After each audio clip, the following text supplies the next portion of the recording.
So, congratulations, you've survived to the last session of this wonderful symposium. In the last couple of days, we've had several wonderful talks and discussions around SME collaborations.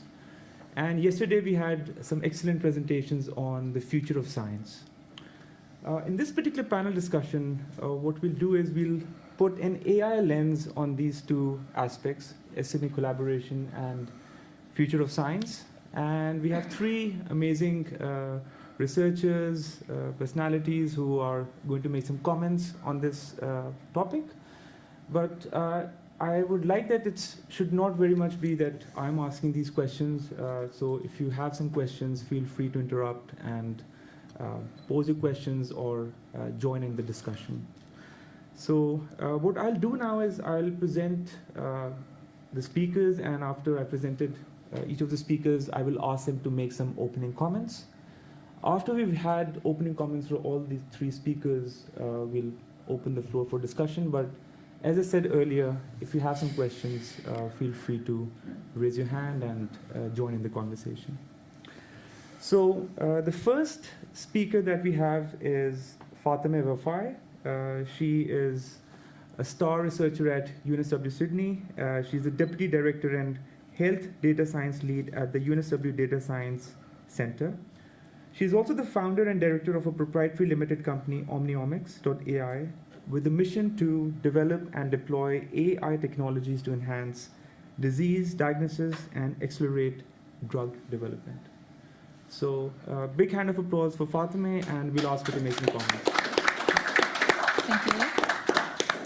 Thank you so much, Haris, for the invitation. That's a great pleasure to be here. I have been told to give a few minutes of my story with a bit of lens on both AI and my particular field of expertise in science.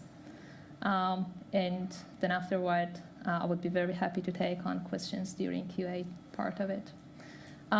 So I am by background, by no surprise, a computer scientist. I had my PhD in artificial intelligence in 2011.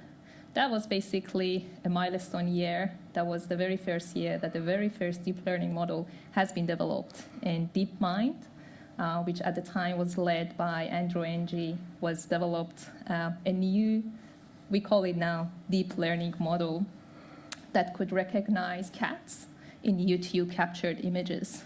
That was the early sort of success in the field. But within the last decade, a lot has been happened, and now we see advanced, innovative AI models everywhere that we are going to further discuss during this panel discussion.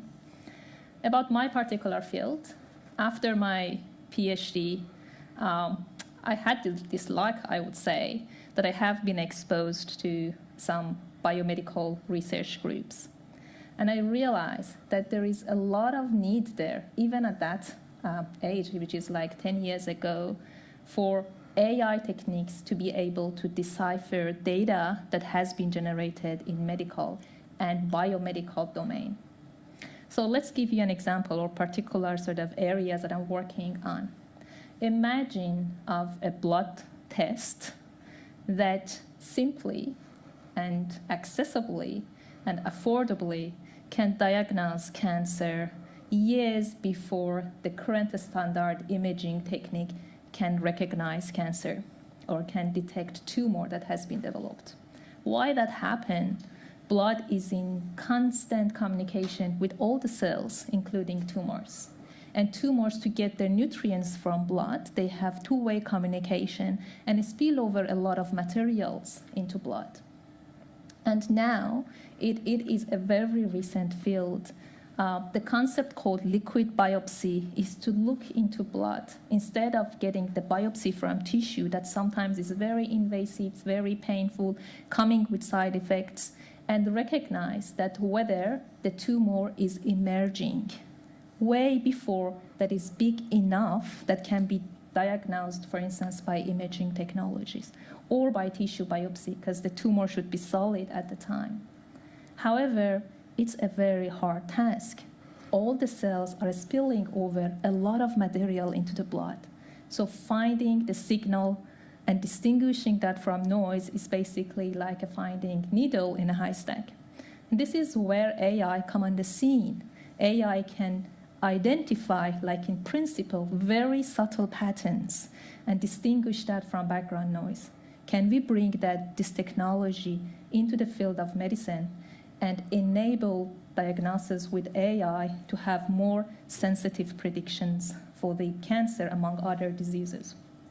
Another area that I'm working on is in the context of drug development. Think about the regular drug development pipeline. It may take up to 20 years with over $10 billion investment that a single drug from lead identification phase will go to preclinical and phase 1, 2, 3, and 4 and comes into the market. Now, and you have seen, and I'm sure that you have heard during the pandemic, that there has been a lot of effort on drug repositioning to use the existing drugs like remdesivir and others that you have heard from and repurpose that for new diseases, whether emerging diseases or existing diseases. So these drugs are already in the market. They have been past all the basically ethics and security and clinical trials. But we want just to repurpose that for new indications. Drugs have a lot of information attached to that, from their chemical structures, to their mechanism of action, to the targets that they have, to the genetic signatures, how they are going to interact with different molecules within the body, which we call them their pathways, their side effects, their off-targets. All this information generate a huge sort of cloud around each drug, that we are going to mine them and developing some models that can basically identify new or basically align new indications to existing drugs. And also for combination therapy. Again, in COVID, you have seen that, and that is the case for a lot of diseases and complex diseases like cancer, that the single drug cannot be effective enough. Well, once we have combination of different drugs, we use the efficacy and we reduce the toxicity. But again, it's a combinatorial problem. The combinations is exponentially large. If you just consider 2 combinations and consider, let's say, 100 drugs, there is 2 to the power of 100 different combinations that you can test. Set aside the dosage that you can consider. Multiple dosages can be involved. Again, we developed AI models. We just recently developed a platform that can accurately learn from the existing combination therapies in clinical trials that they have been proven to be efficacious and identify new combinations that we didn't know before and have very good predictive power in that sense. These are some areas that I have been working over the last decade on that to use AI methods in the context of healthcare. I would be very happy to discuss why AI is essential in healthcare, but maybe I'll pass on to other speakers. I'll discuss it further during QA. Sure. So you mentioned this aspect of healthcare. It's a very regulated industry. Yeah. And can you comment a bit on the challenges these regulations pose on applying AI research to these domains? That's a very good question, Haris. I think it's not just healthcare, but we are really facing with the problem of accessing to data. We all agree that data privacy should be preserved, but for AI innovations to be emerged, we need to have access to big data. And there is a lot of regulatory barriers in that sense for us to be able to get access to a large amount of data. Most of the data in that context are basically private, held by individual researchers or institutes, where the government does not release them. Of course, it should be identified, and the government should think of the approaches to make the privacy preserved, but data access is an important issue that AI researchers are facing with now, how we can deal with big data, big medical data. Along the side, again, is once people would have access to data or once big data would be available, there is another level of complexity that comes in. data storage, data privacy, data management systems. These are all very sort of complicated scenarios that institutes, for instance, at UNSW locally, we have research data management in place, and we are going to handle research data based on particular policies. But that needs to be centralized for us to be able to have cross-access across different institutes. For us, for instance, personally, I have collaboration with different institutes, but there is a lot of barriers when it comes to ethics and access to data. HRECs or human resource ethics committees, it's a sort of closed door for us. Once we reach there, it would be very hard for AI specialists to be able to pass that barrier and receive required ethical approvals to be able to access to data, specifically when it goes to other institutes. And these are barriers that should be addressed. For instance, ethics committees for ages has been just focusing on individual studies. Now we need to think about that, how we can make these data accessible to others while it is de-identified and privacy is preserved. Thanks a lot for your comments, and thanks a lot for sharing your story.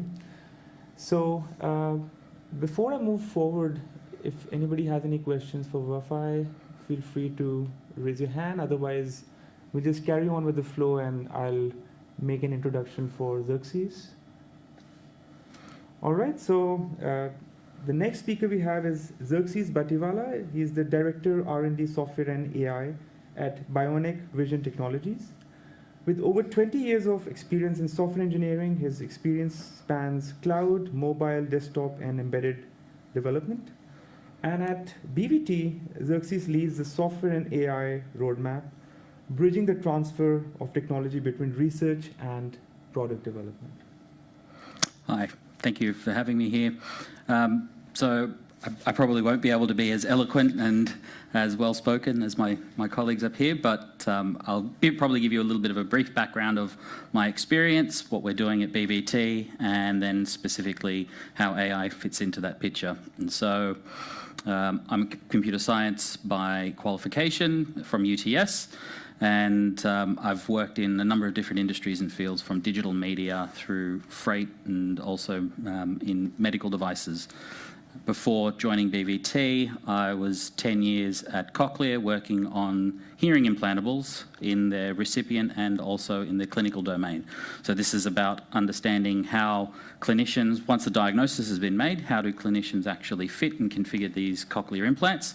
And then when a patient takes it home, how do we ensure that they're getting the best outcomes? I then joined Bionic Vision back in 2019 to be able to effectively do the whole thing all over again. So Cochlear is obviously a well-established company, and I joined when there were at least 1,000 people. When I left, there were at least 5. So it was a great opportunity to kind of start from the ground up, and instead of working on ears, the thought was we'd transfer that skill to eyes. And as I was saying to Bill earlier, that actually eyes are notoriously complex, and it's quite a difficult problem. It's not quite as simple as stick this in the ear. So so right now what we're working on is a bionic implant for people who have a disease condition called retinitis pigmentosa. When we talk about indications, we're really kind of starting with one blindness indication, and it's the most prevalent inherited retinal disease today, with 1 in 4,000 people in Western countries, having this condition. The implant works by surgically inserting an electrode array behind the eye, and forgive me for anybody who's squeamish in the audience, there are no pictures, so you're thankful there at least. But the electrode array goes in behind the eye, and it sits in a cavity that's called the suprachoroidal location, where there are 44 electrode pads that provide electrical current to the back of the retina. There's an electrode lead that runs across the side, and then we have a stimulator on the top of the head. So it's almost exactly the same architecture, unsurprisingly, as a cochlear implant. Cochlear were quite involved in the research of this device as well. In fact, if I step back for a moment, research for the Bionic Eye Implant started in 2010. And so there's been research partners working from all across the countries and a consortium, including UNSW, Data61, including University of Melbourne, to try and develop this technology. Anyway, fast forwarding to 2019, we're really focused on taking the medical device component and then commercializing it. And my interests specifically are in user-centered design and understanding human needs and how do we match the technology to fit. And so I want to bring that with the technology that the researchers have developed to be able to bring a solution to market. And that's really what we're looking at today. And up until, let's say, 2017-18, the state of the art for most of these patients was to use a camera system that would capture whatever's coming in from the world. They would wear a video processing unit, which converts the image of the world and downsamples it into something that they would be able to see. And that downsampled image is then converted to electrical stimulation, which is sent to the implant. And a lot of that processing on the video unit and the video processing unit was typically done using traditional models for computer graphics and for image processing. So these are statistical models, think of it that way.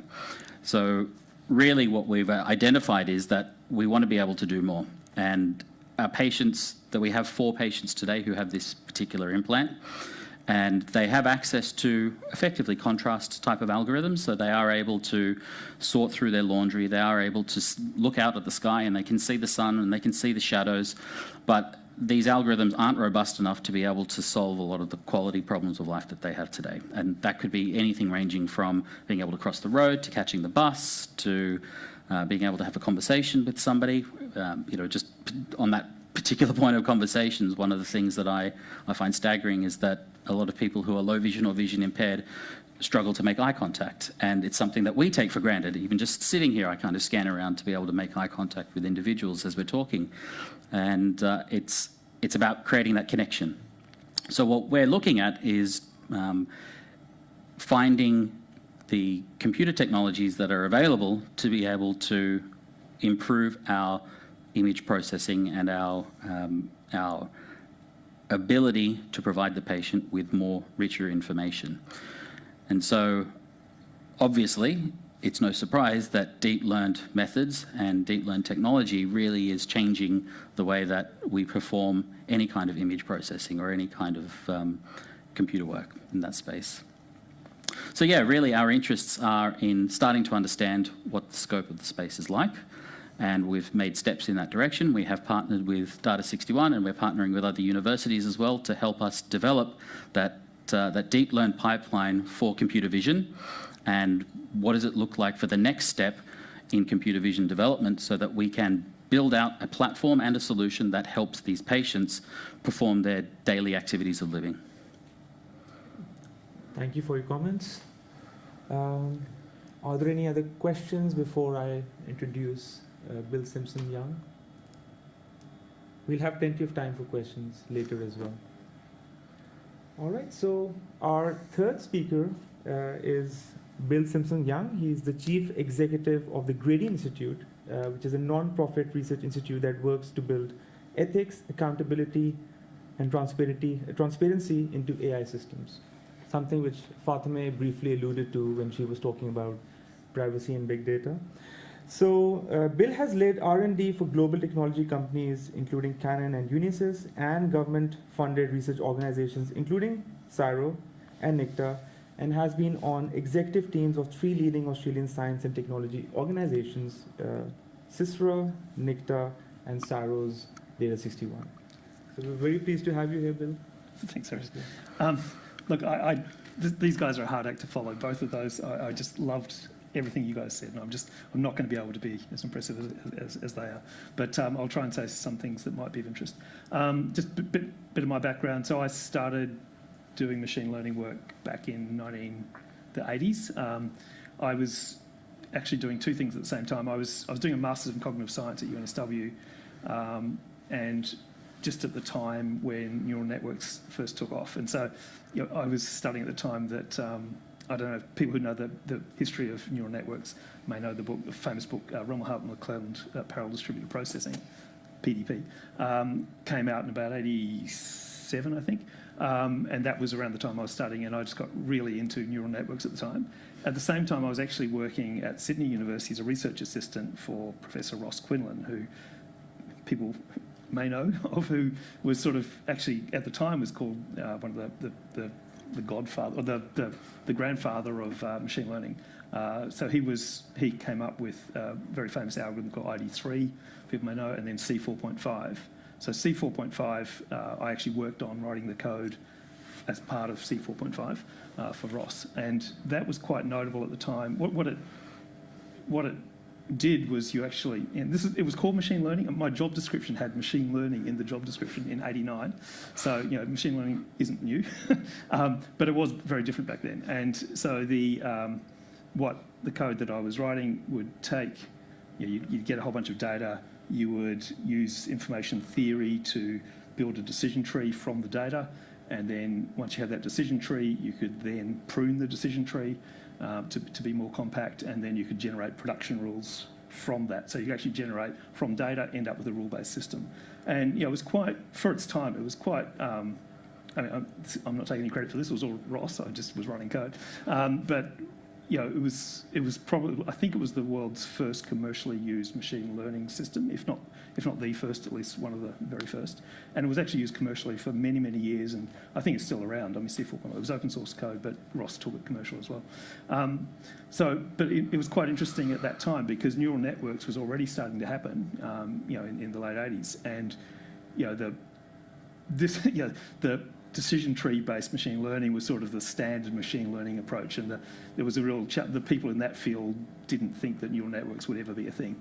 There was some signs it might work, but a lot of the early neural networks just weren't very successful. It wasn't until, as Fatima said, it wasn't until really deep learning came in that things just went crazy. But it was always interesting, the two quite different approaches. One, the decision tree approach was all very statistics-based. It was all very, pretty much traditional, information theory-based, really. I've had a career where I've been in research and development the whole time, always at that juncture from research into building product, working in R&D labs like Canon's R&D lab and Unisys's R&D lab, but trying to make products from research. And so I've always really enjoyed that, being in that space.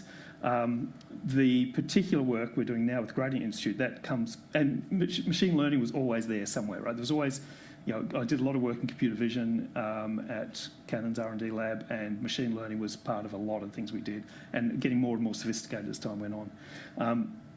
But with the current organisation, Gradient Institute, the background to that was a bunch of triggers, but one of the key triggers was, I was at Data 61 at the time, leading the engineering development team, which some people here were or are in. One of our teams were a bunch of people with PhDs in machine learning who were very good practitioners and researchers in machine learning. And one of the teams was spending a lot of time in government agencies. They get brought into government agencies when things went wrong. So government agencies might be doing some machine learning and they'd have problems, and then this team would go in. And one of the team was sitting down one day writing some code, and when you're doing anything with data, with machine learning, with anything with data, data's messy. Data's much messier than people realise. Everyone thinks, data's clean. Of course, it's very messy, and so there's always missing data. And if there's missing data, you need to have a way of working out what that data, putting in some data instead of the missing data, what's called imputation of missing data. There's lots of different algorithms from statistics and machine learning for imputing missing data. However, the choice of the algorithm actually matters. And what this guy was doing, he was writing code, and he realised, my choice, I have to choose an imputation algorithm. Which one am I going to choose? And then he realised that his choice of imputation algorithm would actually affect tens of thousands of people in how much money they got in their payouts. And he thought, hang on, I as a data scientist and software engineer should not be making this decision. This should be a high-level decision at a policy level. But yet the language that I'm using, no one who's deciding policies does, a bit of exaggeration. Most people at a policy level wouldn't know about data imputation and how to choose a particular algorithm. So how do you end up taking what is a very technical decision that most technical people wouldn't think too hard about, and making that into a policy level decision, which is where it should be. And so that was one of the triggers for us forming Gradient Institute, because we realised that there was there's a big gap between the practice of AI, or the practice of machine learning, and the governance of machine learning systems to maximise the ethical and responsible use of those systems. And so we started the organisation with one of the main focuses, not the only one, but one of the main ones, to try to bridge that gap. So a lot of the work we do is actually on building techniques and tools that help raise technical issues to a non-technical decision-making level. We also just were quite shocked every time we did go into an organisation, government or industry, where they were using machine learning, because it's really easy to get data. I mean, it's loads of data. All these organisations we work with have loads of data. There's loads of machine learning software out there. You can just download some open source software. There's heaps and heaps of machine learning tools. And it's really easy to think it's easy. People think that it's easy, and it's actually not. And it's very easy to do something that is accurate technically. You build a predictive model with, use machine learning to build a predictive model, run that predictive model against something to make some predictions, right? Sounds easy.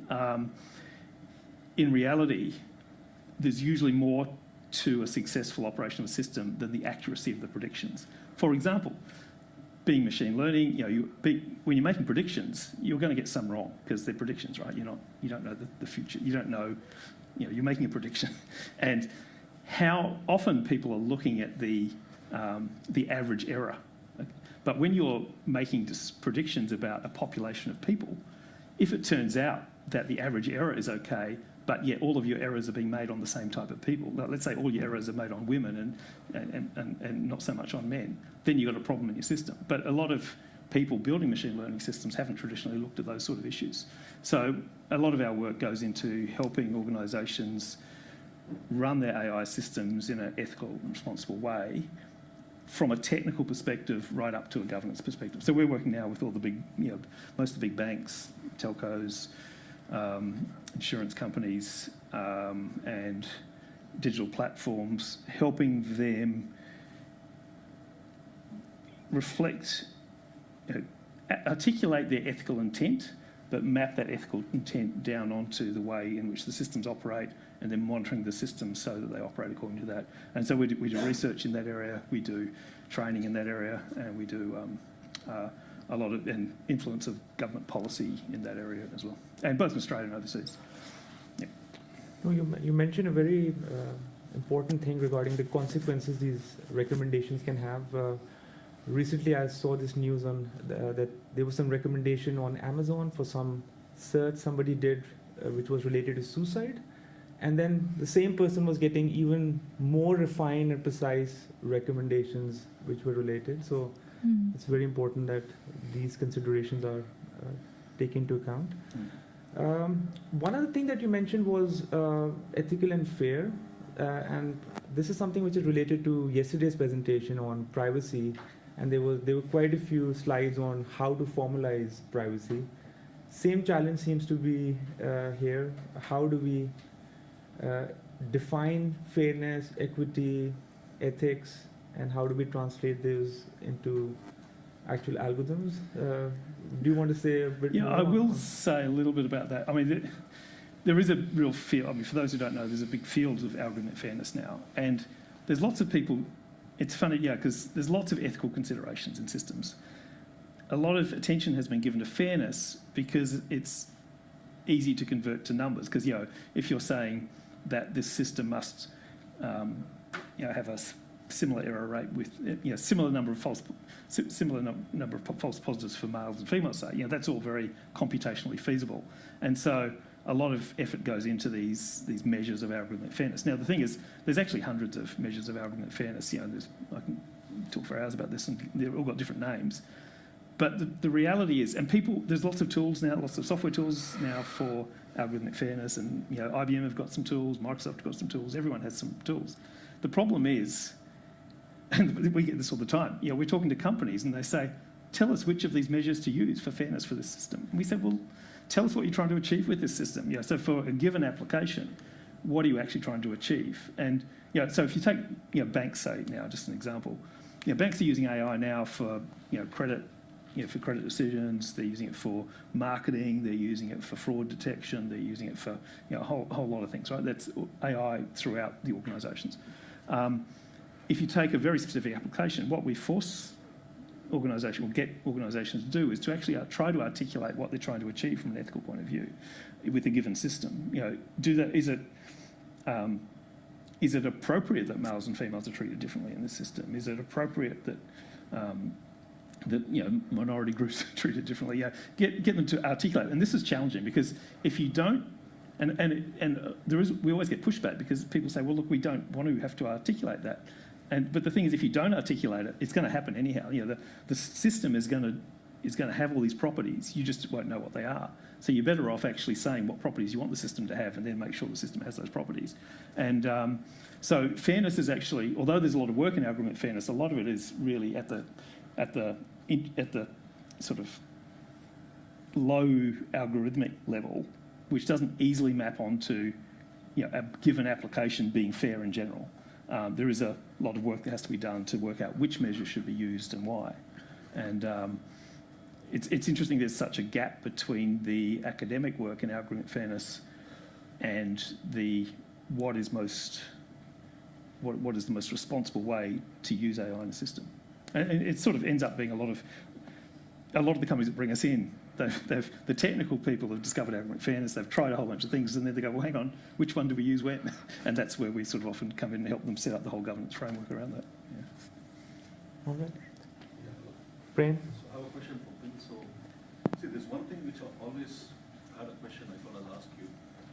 See, AI is all about predicting using historic data, right? And we all agree that historically those decisions were made by humans, right? And humans, unknowingly have been biased, right? And now that we build these models, right, thousands of them which are driving these decisions for banks, say, for example, we also understand that because these models are trained using historic data, those models can be biased, and you are targeting that. That's a great news. So how do you correct that model? Because you probably have to remove some data, you have to retrain it. Because coming from an AI background, for me, it still puzzles me. How are we going to do that? I can say, yeah, it's biased. Yes, great. But then how do I correct it? Yeah. So thoughts there, please. It's a important and good question. And it's one that we get quite a lot, actually. And it's hard. We're working with a company at the moment who are, where their core business is around, it's recruiting, right? Recruiting, right? Where you've got a huge amount of historical data, but that historical data, we know it's biased, right? You know that human decision-making in recruiting is biased. It always is. And this company wants... a lot of people think AI, you judge good AI by how close it is to human decision-making. And that's terrible, because human decision-making is terrible. Why would we want machines to act as badly as humans? So, how do you measure that? And it is hard. And what they do is they identify different things to measure, like different different populations to specifically try to measure the extent to which they are getting through. There's an interesting paper actually I just heard about yesterday, just recently published, actually someone at Melbourne Uni, I think, or someone in Melbourne, I think Melbourne Uni, on recruiting. Now let me see if I can get this right. They advertised for positions, and they told, there were two groups of people, right? So they advertised for these positions. Some people were told that they would be interviewed by a human, and some people were told they would be interviewed by a machine, okay? And, by AI. And it turned out that for the people who were going to be interviewed by a human, there was a higher dropout from minority groups than the people who thought they were going to be interviewed by AI, which is really interesting from a whole bunch of points of view, right? That firstly, it's showing that from their experience, they've probably been discriminated against in the past, and they're worried about, they don't think they're going to get a good interview, get a fair hearing if they're interviewed by a human. Whereas the ones who thought they were going to be interviewed by an AI were assuming that the AI would be better at making decisions than the human. Okay, so it's interesting finding. Sorry, it doesn't really help answer your question. But look, it's a great question, and I don't have an easy answer. It is very application dependent, but there are things you can specifically do in a given application to try to design it. Because the hard part is there's no ground truth, right? Because the existing ground truth is not good. So what you can do is try to measure how good. One thing you can do is look at what you've done in the past and try to measure that, which a lot of companies aren't very keen to do, and then look at what the problems with that are, and then see if your AI can address those problems that you know that you've got. That's one way of doing it, but it's not necessarily the only way. But so that's probably enough. First of all, look, it's $1 billion industry, so gradient is unpacking that. I think it's a great space. So another follow-up question. Sorry, give us the opportunity. So today, see, I call it Wild Wild West because anybody can build an AI and start consuming it, and soon I think government will bring in controls, just like controls today in healthcare, right, around data. So do you see that happening? One, do you see that happening when? Are you influencing that? And probably the last one, do you think that might stop the innovation? Because today everybody here is probably build an AI model, So yeah, just throw it open door. I could say something, but I've spoken a lot. If one of you guys wants to say something. Yeah, I can comment on that. So that's a very sort of controversial question. So, big AI leader is not yet on agreement on where we're going to go and whether the machine intelligence will beat the human intelligence or invade us or not in the future. That's a very debatable question. But what I can bringing down from a philosophical vein to more practical sort of perspective, particularly in the area that I'm working. I can comment more on that. For instance, in healthcare, that where we are and whether in near, medium term, or even long term, the machine intelligence will replace all the doctors and practitioners. And in some areas, yes. So what I see, for instance, there is multiple aspects of integration of AI in the healthcare system.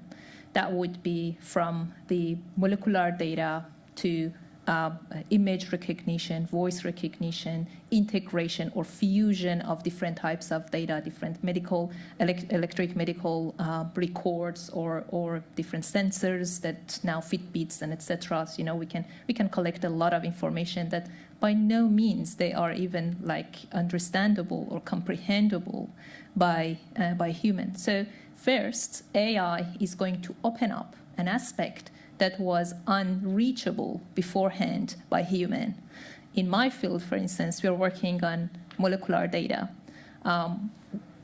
The advanced sequencing or molecular profiling technologies now can measure millions of molecules from millions of cells across a single sample. That's ultra big data that cannot be even sensed or stored, easily within supercomputers for a single sample. This is a type of data that we are dealing with. So AI is opening up, along with other technologies in par with that, like biotechnologies is advancing very rapidly in biomedicine field. It opens an area to analyze and make sense and bring information out of this ocean of data or information. This is data that is completely intact, and that would be like the territory of AI, I would say. But there are other fields that practitioners for ages has been working on that. For instance, pathologists looking on pathology images, or radiologists looking into MRIs or CT scans. We now see that machines in a lot of coming up cases are going to beat practitioners. How they're going to measure that is subject to question, because at the very end, your gold standard has been labeled by humans.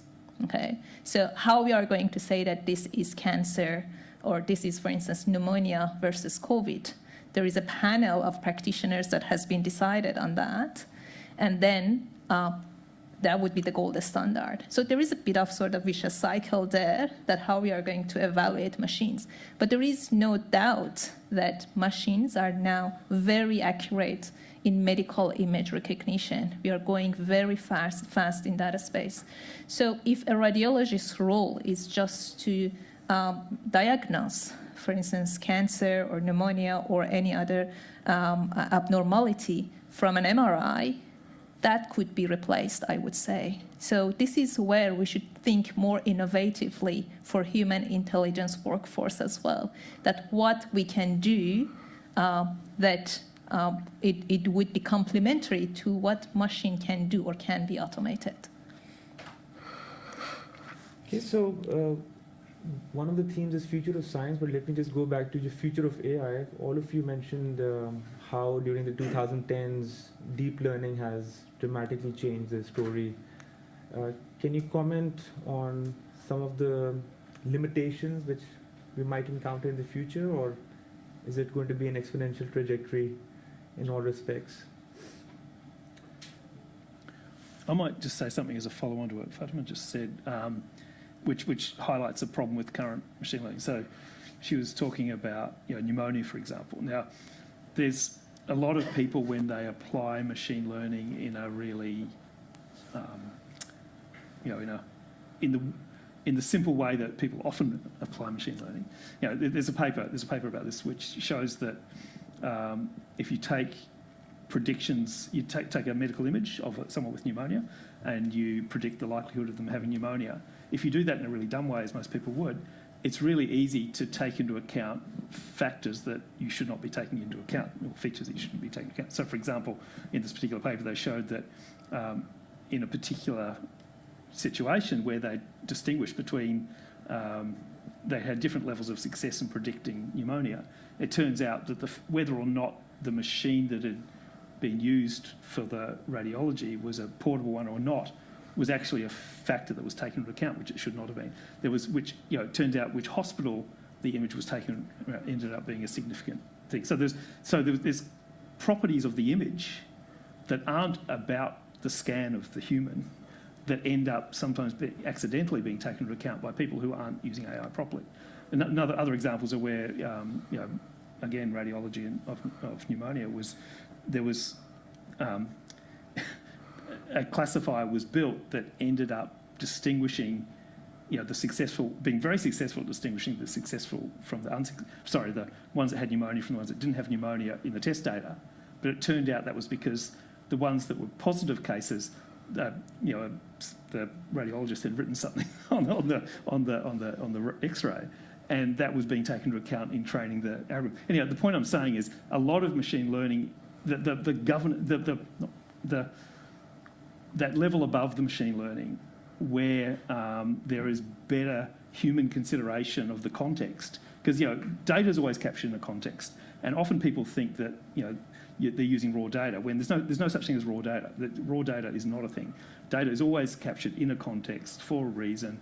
There's always bias, there's always skews, there's lots of things in the data that somebody who's using that and assuming it's raw data wouldn't necessarily be able to wouldn't necessarily deal with appropriately. So trying to take machine learning away from just being the pure pattern recognition, grunt force algorithm with data and bring it up a level so that people are thinking about the whole context in which it's being used, I think is a really important thing that needs to be done in the future. It's starting to happen, but it still is a lot of techniques and tools that don't exist yet that should exist to bring machine learning up to take into account the context more.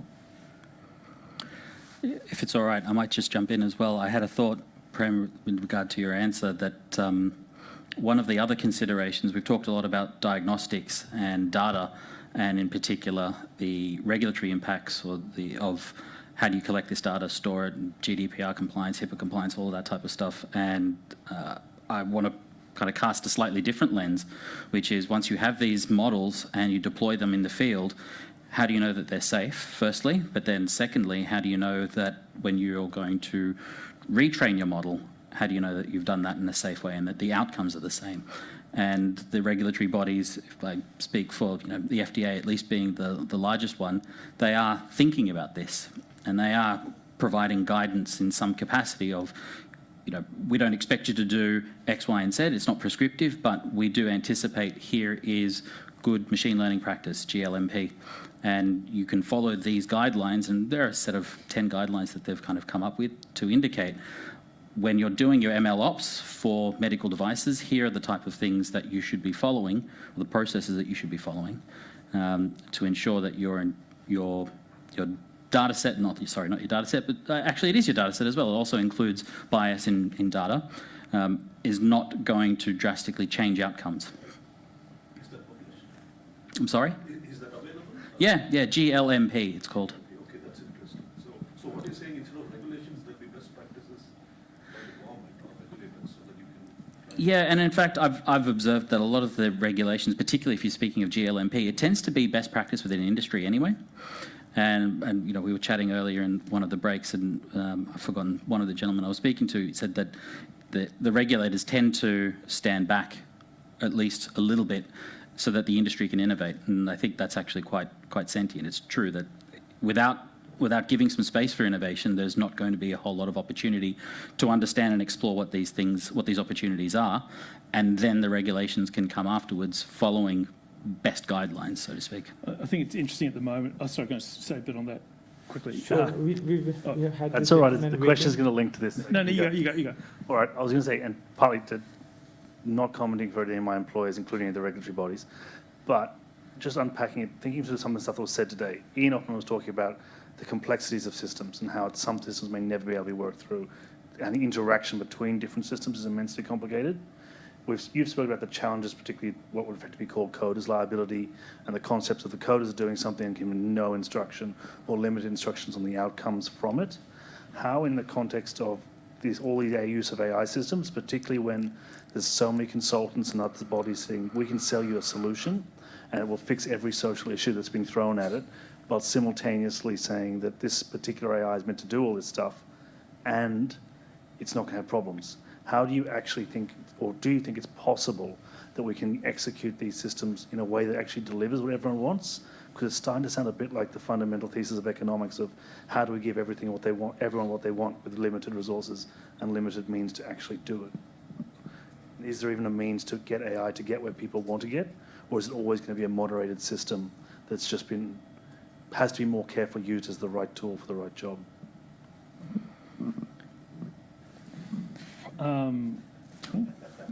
Yeah, go ahead. Okay. Maybe this isn't going to answer your question because I don't really know the answer, but I will say something that's relevant, I hope. There is, as some people here may know, there is currently a consultation going on that Department of Prime Minister and Cabinet are running with submissions due by the 20th of May. I encourage anyone to sorry, 22nd? Yeah? 20th, isn't it? 20th of May. Move it to after the election. Oh, 22nd. Okay. Yeah, anyhow, 22nd. Which, I don't know if that's been talked about today, I haven't been here today, but on regulation of AI. And what's interesting, in coming back to that question, or actually both of your questions, it's relevant to, I think there's 9 or 10 questions that they ask, and the first 7, I think, or the first 6 or 7, are about how can we ensure that whatever regulation Australia does is going to actually increase innovation in AI and not stop people doing AI, which I found a bit of a strange balance. I mean, I would have thought, don't worry, industry's going to innovate, right? Let them innovate, leave them alone to innovate. And I would have thought trying to protect some of the harms, because there's lots of harms from AI and lots of possible harms from AI. And I would have thought there was more of a focus on the harms. But it was interesting that I think the last 3 questions are really related to how do we sort of avoid the harms to society that could happen from AI. But so, I mean, there will be regulation. There's no question there will be regulation. I mean, there's a draft EU regulation on AI, which is I was a bit surprised about when it came out, at just how much it was trying to regulate and trying to increase transparency of high-risk AI applications, including certain specified application areas. So there will be there's already some regulation in some of the US states. So the governments are starting to regulate AI. So that will force some changes to the way people do things. I think I have views on what should be regulated and what should not be regulated. I think government should stick away from the technical stuff because they're not going to do it well and it's going to change. And it needs to be more the purpose of a system and the operating parameters, the high-level operating parameters and the outcomes of a system. And if you do that, you can stay. You don't have to get close to the technology. It's really that's what it should be about. I mean, government should care about the outcomes, not how people write their code. And I mean, there are, as you no doubt know, there's loads and loads of guidelines and frameworks for AI out there. They're all very similar. All the main ones are very similar, like the OECD and so on. And the tools are increasing. There's now a range of tools starting to come out that do support better decision making, but it's still very early and most of them are crap. And don't really solve the key problems, because the key problems are human governance problems and they're hard to solve. I don't know if that helps at all, but that's all I'll say. Yeah, I just want to have a very quick note that I think that the moderation would be important, but as we go, that the transparency and explainability of the model is increasing, that would further account for the external moderation. It should be regulated, and I think it's to be decided where regulated and where not to be regulated is an important concept. But for instance, in healthcare, if we would be able to have, for instance, diagnostic systems that they are explainable and they are transparent and could explain to either practitioner or the patient that what is the source of this decision in a reachable way, that make that like more individual centric, rather than there would be a regulation that decide that whether, for instance, this system is performing well or not. Well, that in a higher level would be required, but it further mitigate the need for individual decision making. Yeah, still early days, but exciting times. I thank all the speakers for their participation, for sharing their experience and their insights. So let's give them a big hand of applause.